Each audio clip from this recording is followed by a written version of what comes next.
Ukraine রাশিয়ার বিরুদ্ধে যে ড্রোন ব্যবহার করে রুশ বাহিনীকে বিপাকে ফেলেছে, তুরস্কের তৈরি সেই বাইরাক্টার TB2 ড্রোন এবার কিনছে বাংলাদেশ।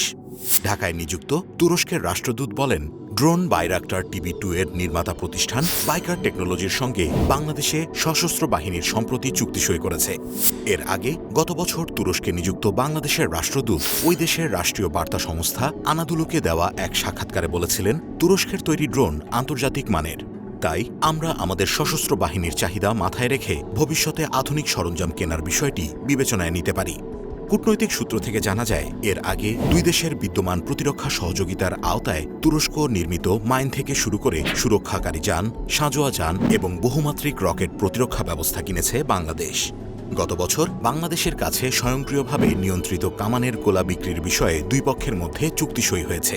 এছাড়া বাংলাদেশের কাছে সামরিক হেলিকপ্টার ও ট্যাঙ্ক বিক্রিতে আগ্রহী তুরস্ক। 2020 সালের ডিসেম্বরে তুরস্কের পররাষ্ট্রমন্ত্রী বাংলাদেশ সফর করেন।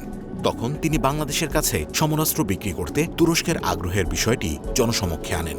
বাইরাক্টার TB2 ড্রোন এর আগে লিবিয়া, সিরিয়া এবং আজারবাইজান আর্মেনিয়ার যুদ্ধে সফল ব্যবহারের কারণে আলোচনায় এসেছিল।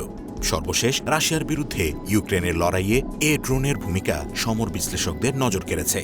ইউক্রেনের মূল ভূখণ্ডের অভ্যন্তরে রুশ সেনাদের বিরুদ্ধে লড়াইয়ে বাইরাক্টার TB2 ড্রোনের কার্যকারিতা প্রমাণিত হয়েছে। এমনকি গত এপ্রিলে ওই ড্রোন রাশিয়ার ভূখণ্ডে গিয়ে দুটি তেলের ডিপোতে হামলা চালিয়েছিল। ওই হামলা রাশিয়ার আকাশ প্রতিরক্ষা ব্যবস্থার কার্যকারিতাকে প্রশ্নবিদ্ধ করে তোলে। আন্তর্জাতিক গণমাধ্যমগুলোর তথ্য অনুযায়ী রুশ ইউক্রেন যুদ্ধ শুরু হওয়ার অনেক আগেই তুরস্কের কাছ থেকে এ ড্রোন কেনার প্রক্রিয়া শুরু করে ইউক্রেন সরকার। বিশেষ করে 2019 সাল থেকে অন্তত 36টি বাইরাক্টার TB2 কিনেছে ইউক্রেন। যদিও ইউক্রেনের প্রতিরক্ষা মন্ত্রী বলেছেন, এবছরের 24 ফেব্রুয়ারি রুশ আগ্রাসন শুরুর পর তুরস্কের কাছ থেকে অন্তত 50টি ড্রোন সংগ্রহ করেছে ইউক্রেন।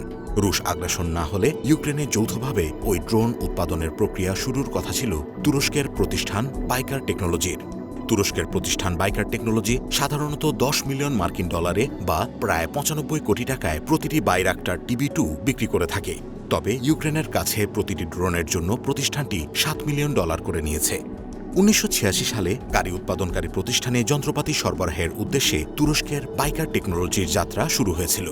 তবে নানা স্তর পার হয়ে 2014 সালে প্রথমবারের মতো বাণিজ্যিকভাবে বাইরাক্টার TB2 ড্রোন সরবরাহ করে প্রতিষ্ঠানটি। এ পর্যন্ত 5 শতাধিক বাইরাক্টার TB2 ড্রোন সরবরাহ করেছে তারা। এই ড্রোন নির্মাতা প্রতিষ্ঠান বাইকার টেকনোলজির প্রধান কারিগরি কর্মকর্তা হলেন সেলুক বাইরাক্টার। তিনি ও তার ভাই হালুক বাইরাক্টার এই প্রতিষ্ঠানের মূল নিয়ন্ত্রক। এর মধ্যে সেলুক বাইরাক্টার হচ্ছেন তুরস্কের প্রেসিডেন্ট রিসেপ তাইয়েপ এরদোয়ানের জামাতা।